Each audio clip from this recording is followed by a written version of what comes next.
Right now, producing artistic director of Palm Beach Dramaworks, Bill Hayes, is joining me. Always good to talk to you. Bill, how are you? Great to talk to you, Paul. Thank you for having me. This is an exciting time here at Dramaworks. I know. We want to hear all about it. You're moving into a brand new space. Tell us what's been going on. We haven't chatted in about a year, so tell us, please. Well, I haven't slept in weeks, and it's everybody's working around the clock to make sure that this is just going to be an extraordinary time and a real special event when we open the facility on 11/11. Okay, so take us back for those of us who are just hearing about this. In downtown West Palm Beach, the former Quillo Center for the Arts. Right. You have purchased that space? Is that what happened? Well, the city has purchased it on our behalf, and we have the option to buy within the next 5 years, and we are 100% sure that we will buy. In the last 8 months, we've been able to raise $4.2 million. Excellent. And the purchase of the building was for $2.8 million. Renovations came in at just about $2 million. So we've raised about 80% of the monies needed, and we have 5 more years to raise the rest. That's great. And I know we're talking about your countdown to your opening on November 11th, but it says here on your website that the current mayor of West Palm Beach has declared November 7th through the 13th Dramaworks Theater Week. Yes, she has. Mayor Moyo has been a longtime patron and very supportive of us, and I can even call her a friend, which is great. But on November 7th, we're going to do the ribbon cutting, the official opening of the theater. Yesterday, we actually had the unveiling of the new Don and Ambrose Theater marquee. So, Bill, we want to talk about the 5 programs you have for this upcoming season as we head into the opening night. Tell us about the first show, All My Sons. Well, All My Sons is one I'm most excited about. It's one of my favorite Arthur Miller plays, and it's actually not his first play, but it's the play that was his breakthrough play that put him on the map. This is also a play that I think demonstrates what we can do in the new space. In the old facility, in our 84-seat theater, the wonderful sets were basically a room that we were creating, and here on our large stage, we create a whole environment, a world. This takes place in the backyard of a 2-story home. We built that 2-story home, and so we have the whole neighborhood. We have the home and the garage and trees and picket fences, and we could never have done this in the old facility. So we wanted to demonstrate for that first show. Yeah, that you're starting off with a bang. Yeah, and to say, see what we can do now. So that's November 12th through December 11th. Yes. Okay, so let's talk about program number 2, January 6th to January 29th, 2012. Yes, and this is a play for some strange reason does not get revived too often. It's a Pulitzer Prize-winning play from 1964. It's called The Effect of Gamma Rays on Man-in-the-Moon Marigolds. And it's written by Paul Zindel. And it depicts a mentally unbalanced woman's far-reaching effects on the lives of her 2 daughters, and a young girl who struggles, but somehow at the end manages to keep her dreams alive. There's a lot of dysfunction in the household. The mother is also an alcoholic.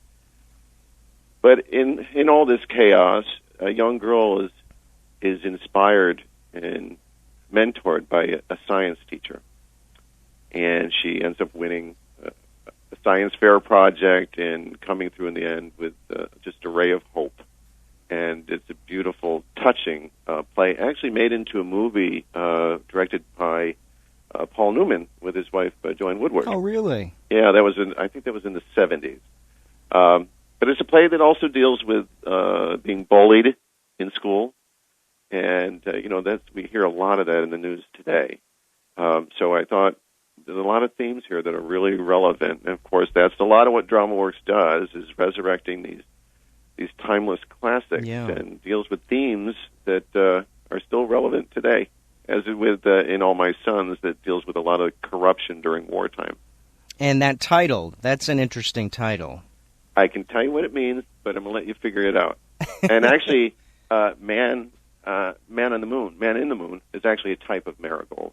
Oh, okay. All right. Our audience is smarter than me. I didn't know that until I tried to I said, what the hell does this title mean? Doesn't exactly roll off the tongue, you know? The next play, which runs February 17th through March 11th, is a play I saw in New York last season, and it blew me away, and it was based on a true story that I knew nothing about, and it was so inspiring. And it's called The Pitman Painters, and it's written by Lee Hall, who also wrote Billy Elliot. Oh. But this is based on 5 coal miners back in the 1940s who wanted to learn about art. And, again, true story.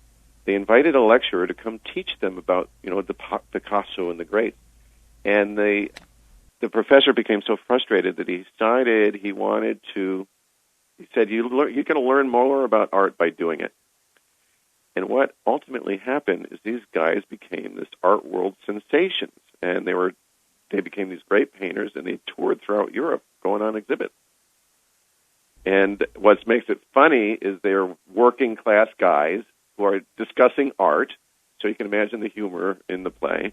And I was really inspired by this piece. So as soon as I left the theater in New York, when I saw it, I called the managing director at Dramaworks, and I said, I want the rights, get the rights. And every other day, did you get the rights yet? And so she was finally able to get the rights. I think we're going to have a Southeastern premiere status that we're working on. Nice. And so that's something I'm really excited about, because it was something that really touched me and was inspired by it. Oh, I love when those things happen. It's sort of like the universe comes together, and it just happens. It works. That's great. Let's move along to the fourth production for the season, April 6th through April 29th. Master Harold and the Boys. I've always been an Athol Fugard fan. I like what he stands for. I got to say, since Barack Obama has become president, it has disturbed me throughout this country and actually throughout the world that we still have racial tension. And during these modern times, and I'm stealing somebody else's line, but the only race we should be talking about is the human race. And so I feel very passionately about racial issues right now. And last year, I don't want to get into it too much, but we have a Master Playwright series, and I highlight 3 playwrights a year, and we do an overview on their life and the work and the impact they had on the industry. And I got to say that when we did an overview on the life and work of August Wilson, it was an extremely powerful experience for our audience and for me. And to have the African-American actors on my stage, sharing our stage and discussing these themes and these issues throughout our world, I made a commitment. I said I should have done this long ago, and so every season I'm going to do a play that deals with this, because we got to look at this long and hard right now, and it's time for change. And as you know, I believe theater is a powerful pulpit, and that's why our slogan is Theater to Think About. So I'm doing Master Harold and the Boys, which takes place in South Africa during the 1950s, about a young white privileged college boy who comes home, and ultimately he confronts the 2 African-American workers who have been employed by his family for years. And in this play, Athol Fugard explores all the various things there are things that unite us, but there's a lot that still divides us. And again, this play was taking place in 1950, and here we are in 2011, and there's still all this racial tension. And we still don't get it, that we're all in this together. These humans, I tell you. They'll be marching in the streets before we know it. Oh, wait, they already are. And the last show is called Proof, and it's, again, a Pulitzer Prize-winning play by David Auburn. And it was a long-running play in New York and had nearly 1,000 performances. And it's about a girl who is confronted with her father's death, who was he was a famous mathematician, but died, and he was mentally ill by the time he died. And she's concerned about inheriting his mental illness. And and also deals with her relationship with her sister and finding love and coming out of her shell of her existence that she had with her and her father, having lived with her father.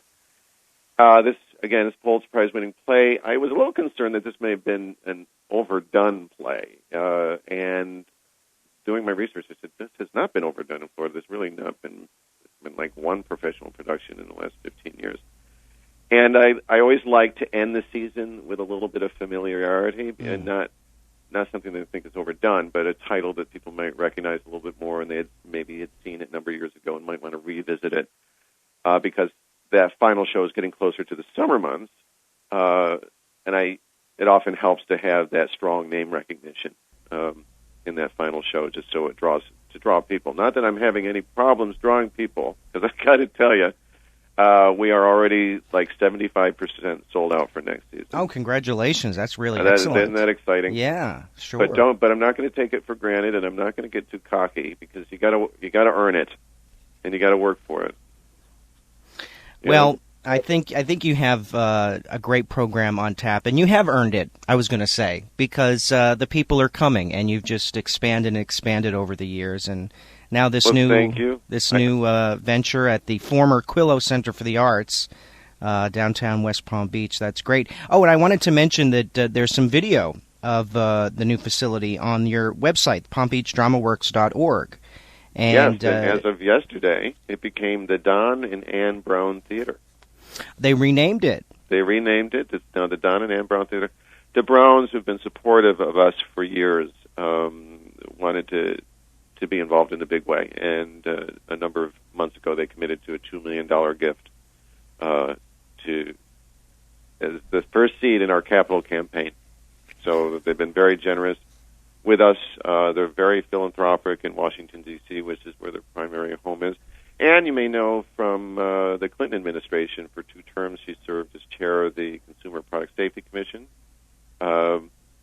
And they live here also in Palm Beach Gardens. They have a home here. Oh, very nice. And I'm just seeing there's video of the marquee with the brand new name, the Don and Ann Brown Theater. There it is.